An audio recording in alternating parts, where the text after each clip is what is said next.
Hello there, me old Facebookers, and how we doing? This Thursday, the 19th of January, and first of all, I just want to wish my big sister a very happy birthday. Oh, I'm past the 55 mark, and anyway at this stage, so we just say no more than that. After that, I'd like to say hello to Jerry Martin, Skippy Martin. He was an old mate of ours there, yonks ago when we started drinking up in the clubs. I haven't seen Jerry in years. Hope you're keeping well, Skippy. Just see you. I added you there as a friend the other day, and you accepted. And Jerry is a sound old bloke. And you might have heard me talking about Peter the Great the other day there, Peter Nolan, great midfielder from St. Anne's. Well, so he wrote to me and told me he wasn't happy with the last one I said about him when I wished him happy birthday. So what can I say? Peter the Great. Peter Nolan. His dad owned the big motorbike shop there in Cork Street, Jack Nolan's Motorbikes. And Skippy Martin had a little Honda 50 when he came to Ballycrag first. And Peter sold him a little scooter, brand new scooter, top of the range one. And Skippy was up on Sunday morning for a few points and we were talking to him, and I says to him, how's that little bike going for you? Now before we go any further, Skippy crippled with arthritis, always had the hands, his hands were bad, he had bandages on them and he was on crutches and all, you know. And only a young man now, and Skippy bought this brand new little scooter off Peter, and he had it about a week and we were up having a few points one Sunday, and says, Skippy, how's the little bike going? And he says, oh, it's great. He said, but when it rains, the old tyres, you know, the bike seems to slip a bit. I says, oh, that's that fucking Peter Nolan fella for you. Do you know what he done, Jerry? I says, he put them summer tyres on that bike, and with it raining and all, I says, if I was you, I'd be down there tomorrow morning down at that shop and I'd give him that bike back and tell him he want winter tyres on it, because we were after watching the Grand Prix and this stuck in the old head, you know. So next week then I see Skippy, I said, what's the story? He said, you go mad. And down to Peter Nolan with the bike and told Peter that he'd the wrong type of tyres on the bike. So then I had two enemies. Peter Nolan was after me and Skippy Martin was after me, but I thought it was a classic. Do you remember that one, Skippy? Meow. So anyway, after that, what did I say? Oh yeah, Ian Byrne was onto me, all those around the Tala area know Ian Byrne. He's the painter who thinks he's an entertainer. And got ran out of Salou after 2 weeks. And the only few love bites he got was off the midgets in the bed. The bed was crawling with fleas and all. First, they brought him over for 2 weeks because he told them he was a painter. He painted the pub for them, and the 2 nights after it opened, they sent him home because he couldn't entertain anybody. So then he decides this year, do you know what? Andorra is the best place to be. Loads of snow, people are listening to anybody over there wants to fire his light. What happens to him? He lasts a week and he gets run out of there. And then I see him back on Facebook and he's painting away again this week. And you know what he says to me? He sends me a private message and all. Hey Mo, please give me a shout out. I'm looking for the work with the old music business because I gave away all my bookings before I left. Now come on, all your bookings in, the 2 of them. You done 1 gig last week, so you must have only 1 left for the whole of 2017. You get out with Albert J. Say, do you know what you do?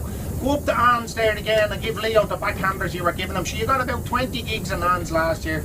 Every second week you were on up there. Leo was delighted and topped up Leo's pension. Yeah, go on there with that Ian Byrne, for Jesus' sake. Sure, look, wait till I show you how you do it, you know.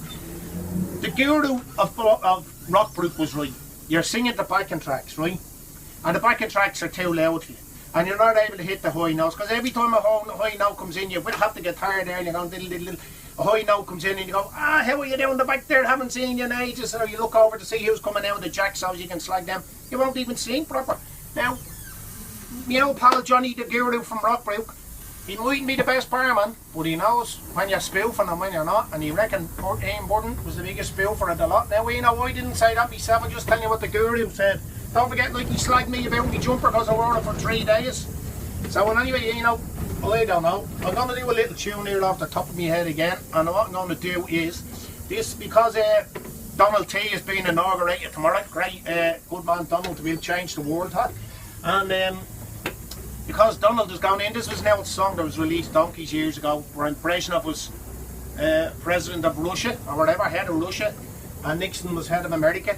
And this little tune was made, well, how the Dubliners or the Wolf Towns or somebody like that off one of their LPs.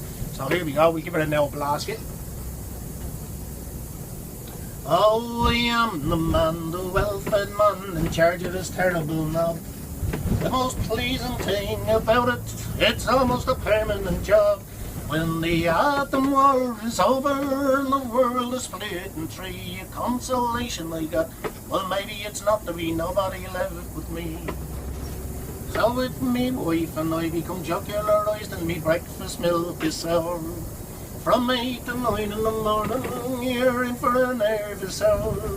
For the button being so terribly close, it's merely a dreadful joke. I pop with me arse as I go past and me log up and smoke. For I am the man, the well-fed man, in charge of this terrible knob. The most pleasing thing about it, it's almost a permanent job. When the autumn war is over and the world is split in three, a consolation I got, well maybe it's not there be nobody left but me. At Brezhnev should start us messing and make a nasty spell. With a wink and a nod from Nixon, I'll blow them all to hell. And as for that fella Castro, him with the sugar cane, he needn't hide behind his whiskers, I'll get him just the same. For I am the man, the well-fed man, in charge of this terrible knob.